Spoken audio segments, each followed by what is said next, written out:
The thing is that it is good to always, from now and time to time, to consult with regulatory strategists.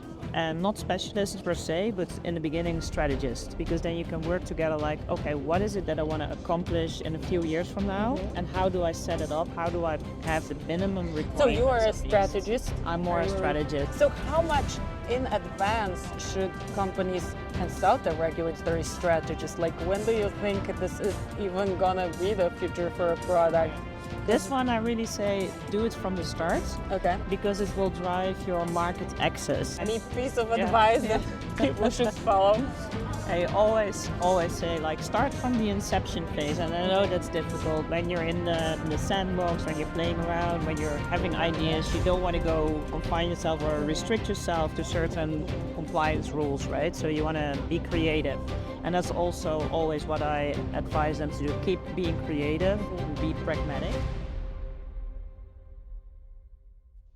Learn about the newest digital pathology trends in science and industry, meet the most interesting people in the niche, and gain insights relevant to your own projects. Here is where pathology meets computer science. You are listening to the Digital Pathology Podcast with your host, Dr. Alexandra Zhurov. This episode is one of our special USCAP episodes that were all sponsored by Muse Microscopy. So let's dive into it. Welcome, Digital Pathology Trailblazers, and I am joined by Esther Abels. She was a guest on my podcast already when she started her company Solaris, and it has been over a year ago. Welcome, Esther, to the show again. So a couple of words about you, and please highlight the most important things that you are famous for. And if you will not, I will say what she's famous for. And then let's talk what Solaris do. Yeah, okay. Well, it's great to be here. That's the first thing. And actually, it's been then, if it was that I just started my company, it's been 2 years ago. Oh, wow. It's my anniversary. Congratulations. Yeah. So I'm really excited about that. And very delighted that I'm celebrating that here, a little milestone, being 2 years in business. And what I'm focusing at is really at helping companies to get their devices to the market. I'm thinking with them, I'm standing side to side to them, helping them to go through regulatory clearances, coming up with regulatory strategy, but also thinking about, okay, what do we need to include with regards to evidence if we want to go through reimbursement trajectory, if we want to set up like claims and getting extra devices and features to add it to our products. That's what I'm doing. Yep. Okay, so I do need to mention which company was the one she helped first. She was part of the team that helped Philips get the clearance for the first scanner. That was 2017, the first FDA clearance for a whole slide imaging scanner for primary diagnosis. She was part of the team. So that's a big achievement. You should brag about it. Okay. It was a big achievement. And actually, I want to highlight a few things about that because, of course, it was a team's work. But yes, you need someone to lead it, to orchestrate it. So yes, I did that. What I see happening now is what's back then we had like the scanner, the viewer, and the display. All that need to be cleared as one device. And now with the Digital Pathology Association as well, we're trying to start to break that up, decouple, because we always wanted to have that also with Philips, but back then it was not possible.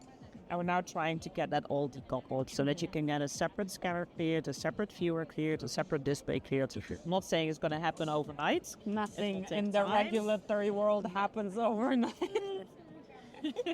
Trying to speed things up. I know. No, but you it need takes passion for that part of digital pathology. Patience and passion. Yes. But yeah, it was a milestone because it basically put the digital pathology in the diagnostic realm, and more other technologies want to get there. The booth that we're at is Muse Microscopy, and they're pretty cutting edge technology. They do direct to digital imaging. So when we have companies, like you say, you help companies bring those devices to the market. When you think you have something that's mature enough that it can be taken that way. What are the steps that one should take? How do you work, basically? Because, many of these are messy research projects that suddenly something works, and then, how not to scramble to have it compliant in the end? Yeah. Any piece of advice that people should follow? I always say, start from the inception phase. And I know that's difficult when you're in the sandbox, when you're playing around, when you're having ideas. You don't want to go and confine yourself or restrict yourself to certain compliance rules, right? So you want to be creative. And that's also always what I advise them to do. Keep being creative, be pragmatic. The thing is that it is good to always, from now and time to time, to consult with regulatory strategists. And not specialists per se, but in the beginning, strategists. And why is that? Because then you can work together okay, what is it that I want to accomplish in a few years from now? And how do I set it up? How do I have the minimum requirements? So you are a strategist? I'm more a strategist. Okay. Yeah. So how much in advance should companies consult the regulatory strategist? When do you think this is even gonna be the future for a product? This one, I really say, do it from the start. Okay. Because it will drive your market access. And if you think about it from the start, you can think about already, and I'm not saying I'm a specialist in health economics, but what we help you with is thinking as strategists will help you with, okay, what does this product do in the future? What is the clinical utility? What's the economic utility? How do you phrase that back or frame that into the regulatory constraints or requirements that there are in the boundaries, and how can I use those boundaries to optimize my products? And that's what I'm always aiming at, to help you guide that path. So it's really the inception phase that I recommend to be involved. Then it slows down a little bit. And then when you're getting more towards your proof of concept, then it picks up again. And then we're really looking into, okay, what are the next steps? How do you build your roadmap? How do you get execute? What do you comply with? What is your documentation? What are your, and setting that all. So let's say we have the strategy, and then there's already a point in time where you want to get everything together to, in the end, submit it. How long does this process take? Or what's the, probably for every device it takes a different amount of time, including the review process, but from your experience, more or less, how many years? How many years? I assume it's years. It's not going to be months. It's typically not months, unfortunately.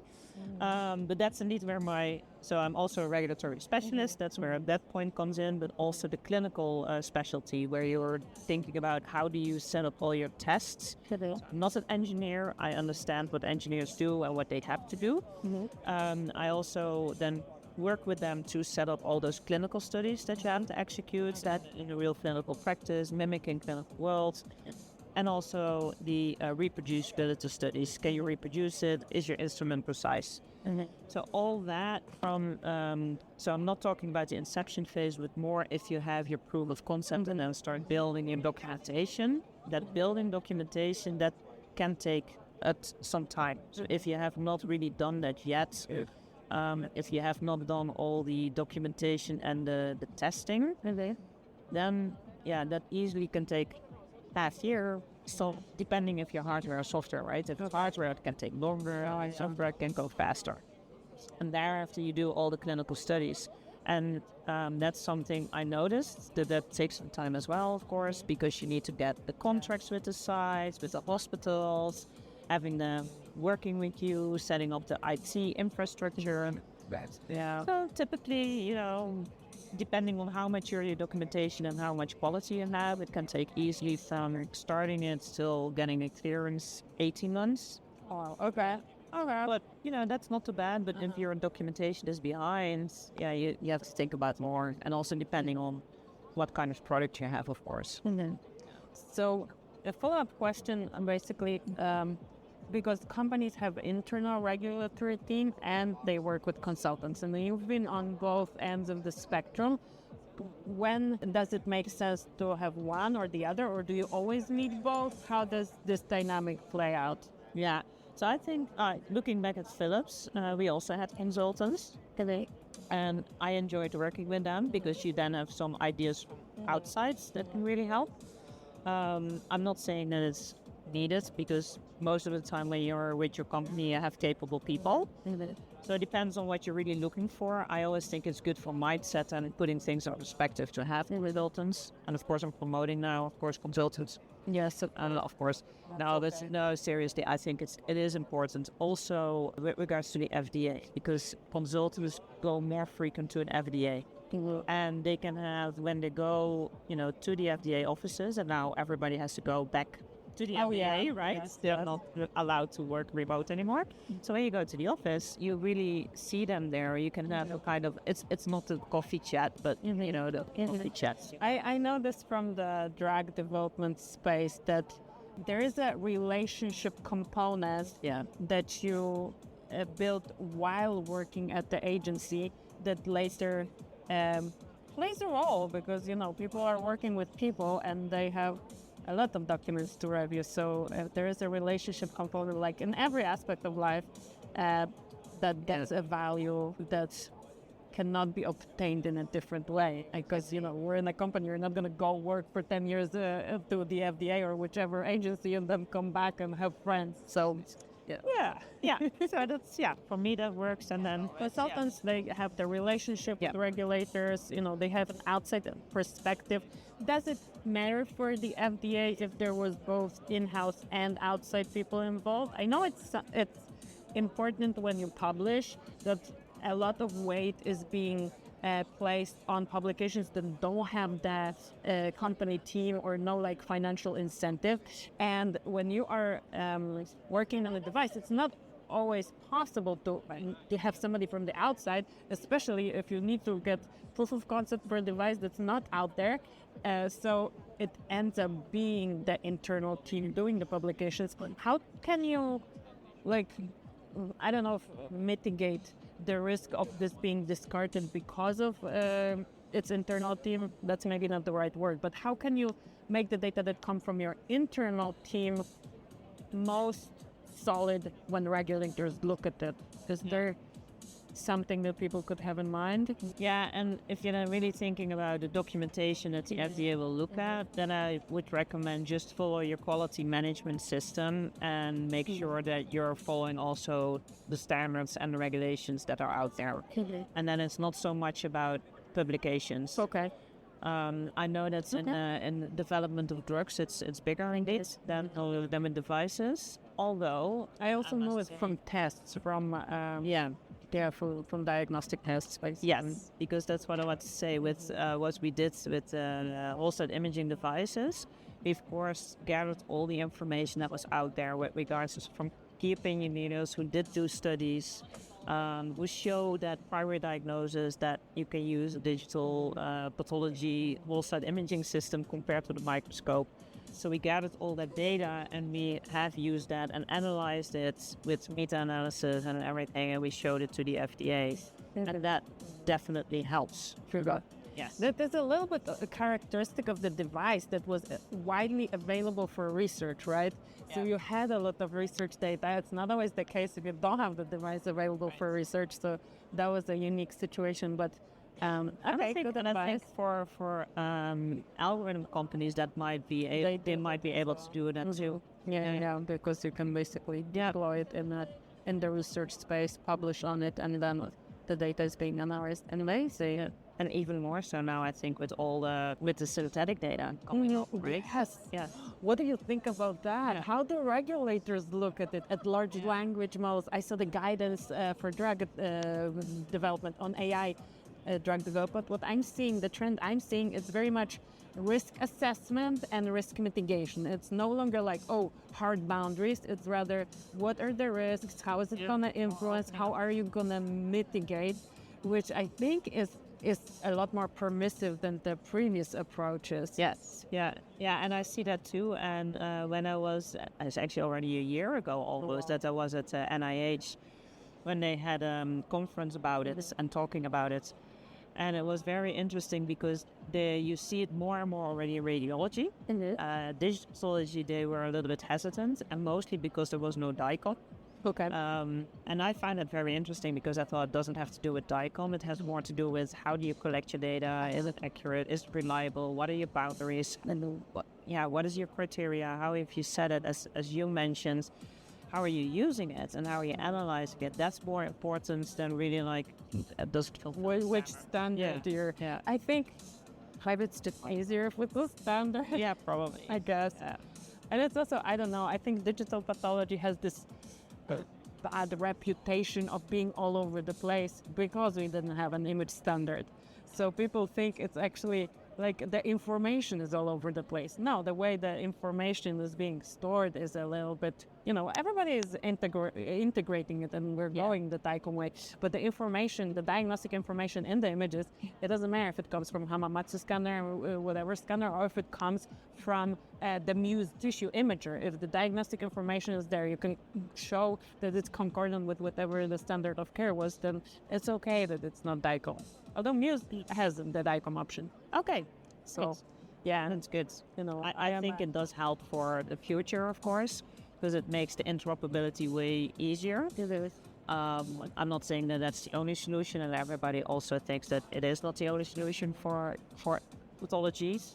But I do think it sets for pathology. Yeah. So I think they're like retrofitting it into the standard, but there is the standard. So So what are your next milestones for Solaris? Any growth plans? Any new exciting projects that you can tell us about? Unfortunately, I cannot tell about it because we're in the regulatory space and we're not supposed to talk about it. No, and I'm not really disclosing about what my clients are doing. Geographically, are you just US or are you global? No, I'm global, and I'm. So what my biggest milestones would be is really thinking about how can we access indeed everything what we have in Europe. We leverage that in the US and the other way around. And I know there's a lot of discussions ongoing on that. And I'm focusing on that, like how can we reuse that? So you're also very involved in the Digital Pathology Association. You're the past president. Any new developments there? Any way the association wants to drive the digital pathology adoption? Any new initiatives that you're aware of? I'm mostly involved still with the regulatory standards task force and also with the AI working group.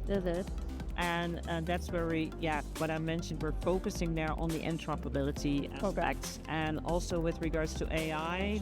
Decoupling the components in it. Yeah, and then with AI we're trying, so for example, last year we were focusing on the AI Act in Europe and how you can implement that best for your whole company, but also not only companies, of course, healthcare providers also have to deal with it. Now we're seeing what we have to do in the US, and there are many initiatives also from the government on the AI, and they recently announced something that they're looking for and developing more clear guidances and how to regulate it. So I think that's something that the DPA is interested in and also working on and focusing on this year. Good. Thank you so much for joining me. I wish you all the best. And if anybody needs regulatory guidance, regulatory strategy, Esther is your go-to person. And clinical as well. Clinical. Clinical study design, right, and development. Yeah. This is a mostly on the companion diagnostics. That's very interesting. Okay. Thank you so much for joining. Thank you for having me.